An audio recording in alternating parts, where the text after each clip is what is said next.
otoji mumen hade kono leydi ndi arde faabade ɓe. Kono ngu holliti wonde ɓe keɓi rutude ɓe en kuliyankoɓe ha e yogay mabɓe dogi goppiɗon motoji mumen. Général Ahmed Balogun gote e jeyaɗo kono leydi Nigeria holliti weltare mum caggal nde kono leydi ndi wallite ɗaccitugol ɓen yimɓe civil en e nder ɗen diwi.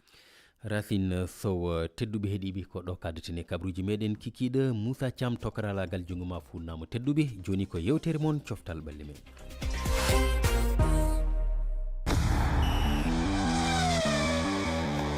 coftal ɓalli men Aissatou Ly. tedduɓe heeɗiɓe refi fulfulde on calminama on juurama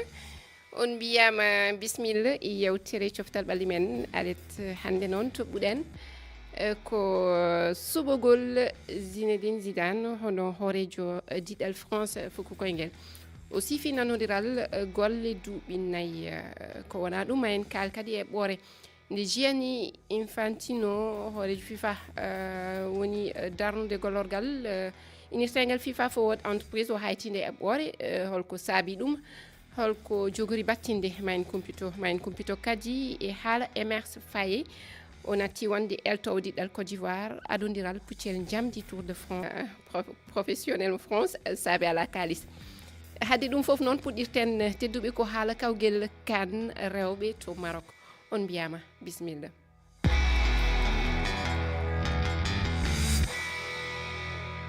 tedduɓe on beltanama calminan heɗɓe karallagal ngal Moussa Thiam kañum e Malang Sonko ɓe beltanama yaadiɓe men noon ko Yoro Mangara Arouna Deme hono wowiri ni hande en keeɓi koɗo o wiyete ko Fayol Diag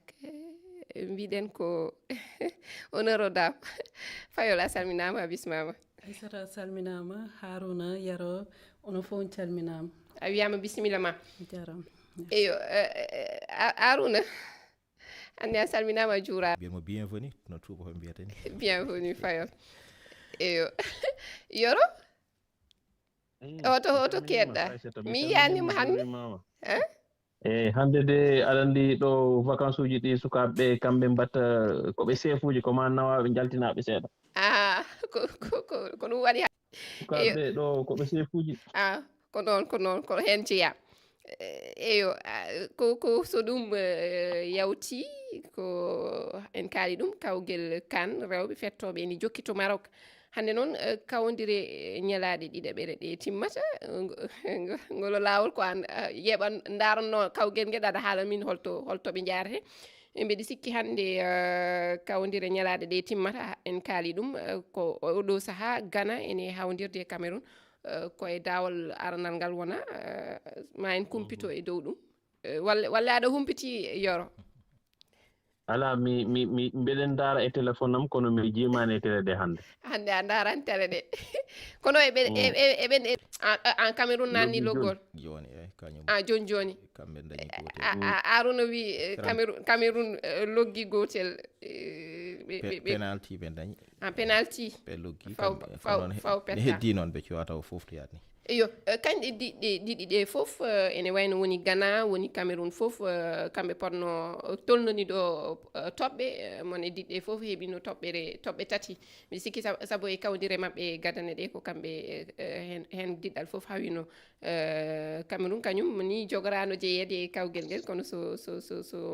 koɓe waɗaɓe repêché kono hatta eɓe darni koyɗe no fewi holno jiiruɗon ɗe diɗɗi ɗiɗi hande e hol hen ɗamini ɗon ma heɓ kaw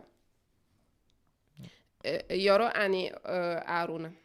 ma no fewi wallahi min mi sikku tan Cameroun doole mabɓe gustimo no fewi ɓe mbayani no ɓe mbano nden aɗa seɗa haalano fukko koygel e rewɓe ko kamɓe gad Cameroun Nigéria mbiyatnoɗa e Afrique du Sud hande noon mi sikku ɓe jartiri caggal no fewi kamɓe heddiɓe tan poti doole saɗa ndaara so ɓe gonani less maɓɓe ni ɓe gon ɗiɗi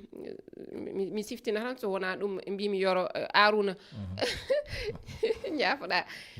so mi siftina so diwi Cameroun Ghana Mali kañum ne ene hawdira e Cap Vert koye yamɗe nogas wonata eyo holno jiruɗa ɗe diɗɗi ɗiɗi min ham pour mi jaggude hen woni noɓe paw madiri ni mboɗo jaggi won waktu goto comme ça moni foof anda ɗo tolni mbasa wiide aɗa waɗa calcul aji hewa en hen hande noon Cameroun e Ghana idi fettude so gayni ne Mali Cap Vert to e waktuji ɗi nde puɗɗo fettude wona hono ni foti fotani yaaru wiite équité natti wodde hen caggal ɗum kale Cap Vert kawono ñalawma ade gadano kamɓe ketti dow no wawi noon ɓe mbawa dañde hen oɓe jiiri ho joni ɗo wadde fayol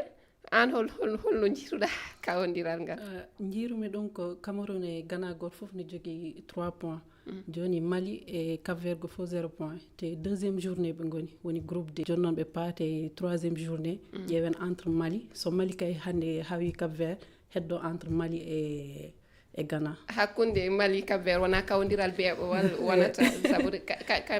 ɗe ɗiɗi fof koko kawno e kawdiral mumen aranal rutti kadi mbiɗi sikki ko Cap Vert hanno Mali jogorno hadde Mali tawede kawgel ngel weeɓata hakkunde de ɗiɗi kawdiral baɗowal so ɓooyi ɗo e yamɗi nogas weeɓata sabu fiyaɗo fo serena he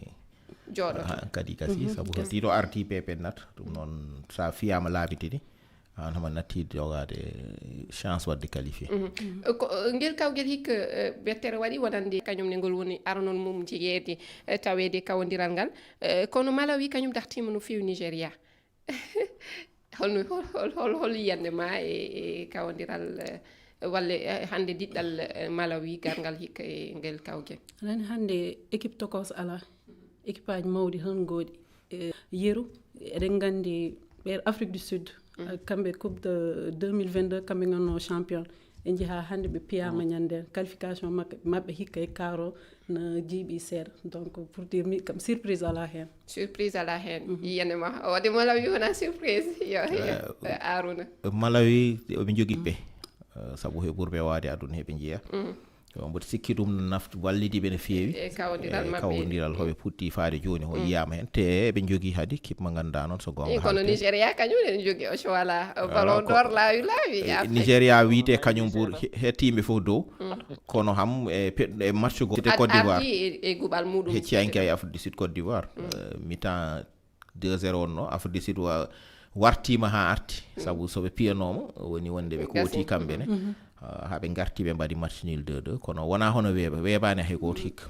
yoro holko jiɗɗa fawde hen mi nani aɗa haala ko Malawi oto ari ɓe mbaɗat ko hanni ko hande aɓe jogui fettoɓe ɗiɗo ɓe ganduɗa aɓe jeeya e ɓurɓe wawde fettude aduna o mi wanima Afrique e aduna o ko ɓe mbi ko Chawinga sa daari nanude but tan loggude ala mo fondata ɗum e Afrique hande a haali nane o Chayla mais kanko o ƴetti ballon d'or di misi ko tati o fangal janggo hakkunde Sénégal e Maroc fayon walla yoro haal mara wonta timmode worɓe ɓeede ala aɗa andi hankadi ne hakkude leyɗele ɗiɗon ɗiɗi hay so tawi ko lambo ɓe ngari musat ɓaade ko heewi hakkude équipe aji ɗiɗi heew Sénégal e Maroc a yiɗa jam wallahi yiɗa jam a yiɗa jam mi anda holon waɗi ɗum kono o yiɗa jam match janggo a yiyat aɗa haala to ɗum jadi hen ko joni pammi yoro yontere yawtude de a haali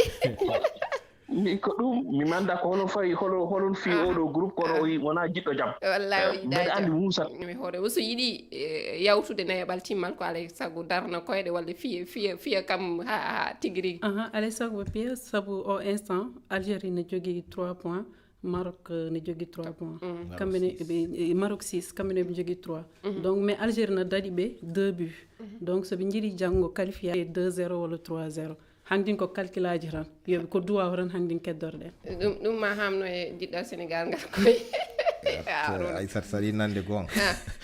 yoɓe fewnu bagasuji maɓe ɓe happude bagage kota leydi ma saabu ha wawi haalede rivalité biyaɗo hakkude Sénégal e Maroc so worɓe ɓe no fewi kono tan so tawi football tan haalte hande Maroc ɓuuri Sénégal doole e banggue rewɓe e football rewɓe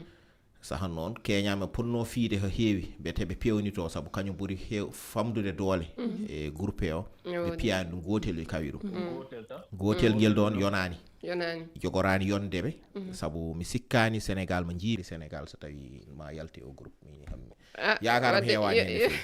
so waɗima wonem surprise miracle ɓe cohli ewo mbato en jokkat tan ha joni banggue fukki koyguel kono joni en payat haala worɓe ɓe to Côte d'Ivoire eltowo mabɓe Emas Faye natti wonde eltowo diɗɗal Côte d'Ivoire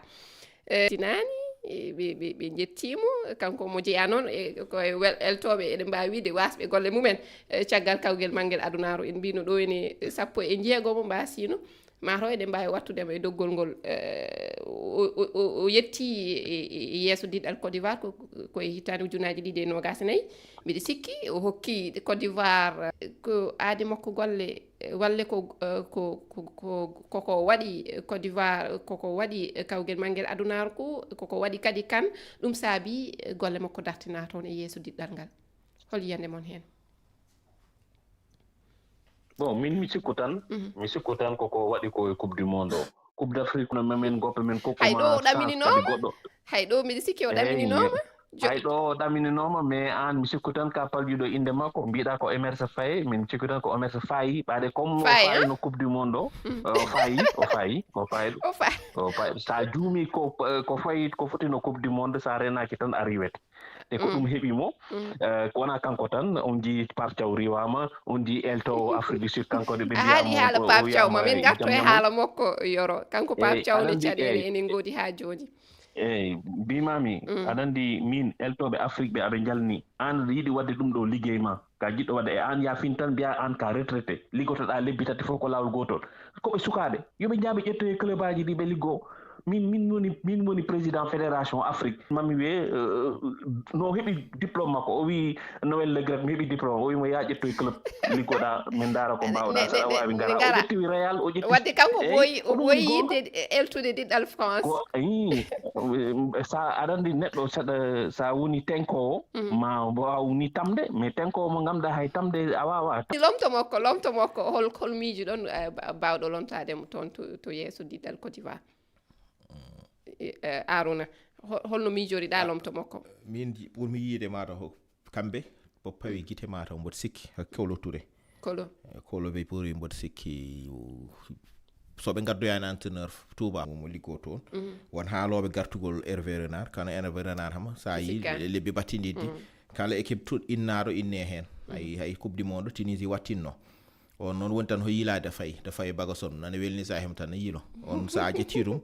mi sikkani sama o tan dañda em hankadi mboɗo sikki ho fonno dañde o dañi ala heddani hen hay kamɓe toon to Côte d'Ivoire pour mi yiide dal ko Kolo Touré o so tawi tan eɓe jiiɗi continuer tan wonata ko Yaya Touré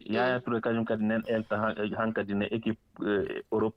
kanko woni entraîneur principal kamɓe fof o wi hoɓe janggoyi ɓe goni ha Sénégal tan yiya Aliou Cissé ari fuɗɗori tan adjoint coupe Jeux olympiques 2012 totta équipe adi duuɓi jeenayyi Pape Thiaw ne fuɗɗima seeɗa waɗi club seeɗa waɗi équipe locale ari yeehi kepar heddiɗi ko ma mbaɗa duuɓi 10 walla duuɓi 5 aɗa jangga e nder club aji iyo ha joni ko e haala eltugol ngol keddotoɗen saabu to France ɓe keeɓi eltowo kesso haali ɗum Zinedine Zidane heeɗiɓe ɓe gaddi jiyanɗe mumen keɗoɗen garten. Zinedine Zidane ni entraîneur France 98 hadi kanko ƴetti coupe du monde 2006 kadi kanko wono yaka France heɓi carton rouge o rewi hadi e club mawɗo Real so watti heɗo e entraîneur France nde ko hani yo Allah wallumo tan. Zinedine Zidane ko joom France tigi kala coupe mo meeɗi fooɗano heɓima kam Zinedine Zidane wonata championnat mum de football to championnat wona kadi de équipe de Madrid kam waɗi ɗon ko hay goto meeɗa to non woni wadde triplé champion league ɗum noon wadde hene wawi okku France hop expérience o mo jogui France kanko équipe dariɗo ha Paris e Didier Deschamps oɗo noon hono mum wona hunde wemde. Didier Deschamps kam kanko addi coupe du monde comme no Peto kadi addi coupe du monde comme gueltowo Zidane koɓe yonta woto e nden noon so tawi Zidane kañumne heeɓi France joni kam ari ɗo ha yettima ɗo dongal mogal o hokka e hebde kam équipe poɗɗo no France ma daroɗa no fewi. Zidane mi sikkani mo wawi ɗon wadde ko Didier Deschamps waɗani coupe d'Europe oɗo mi sikkani mo wawi addande ko entraîneur ji ɓurɗi mo jogade expérience banque équipe nationale tan won toon entraîneur équipe nationale noon e entraîneur yagal club noon ina serti seeɗa. oɗo Zinedine Zidane imo mérite ɗum wonono sélection France o yo yoppi ɗum golle entraîneur ga illuma 2020 ha oɗo saaha 2026 o dañi ɗum latade entraîneur France caggan ko yoppi Real Madrid équipe aji hewɗi ɗaɓɓitimo Manchester United Chelsea Bayern Munich en Napoli en grand club aɗi fu mo ɗaɓɓita Zidane ala ka o sali yaade kanko ko France o habbino France hewti jungo makko den yiyamo bonne chance. ƴeewen so qualifie France wiira heɓata hono entraîneur hono makko nde hono ɓe jawata o golli équipe o no feewi. e on jarama ɗum woni yiyande heeɗiɓe ɓe gaddi ko waɗi fayida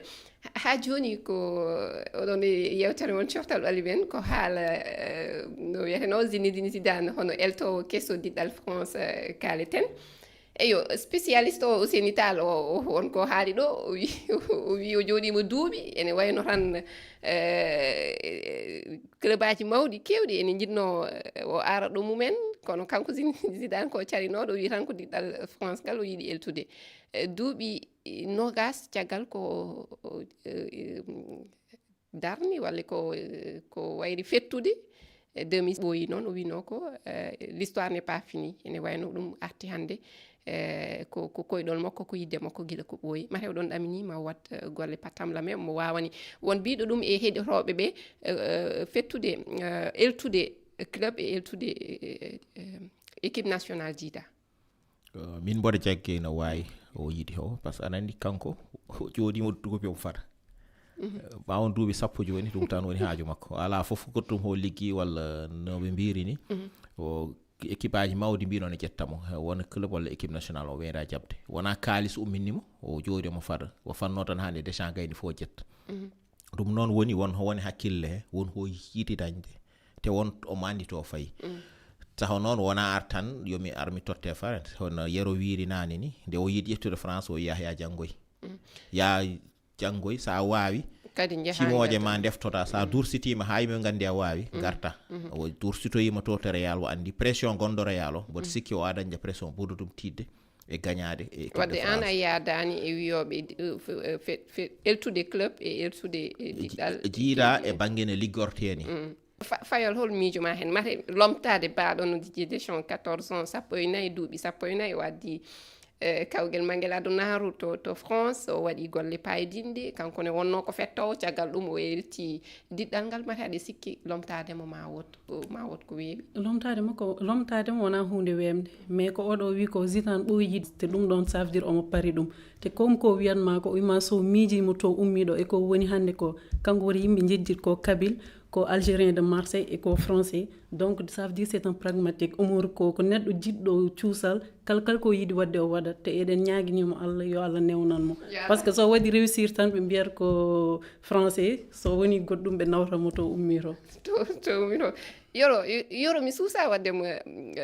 relancé e Zinedine Zidane emin jogui toɓɓere wonde Gianni Infantino hedde min keɗora ko silmaji 5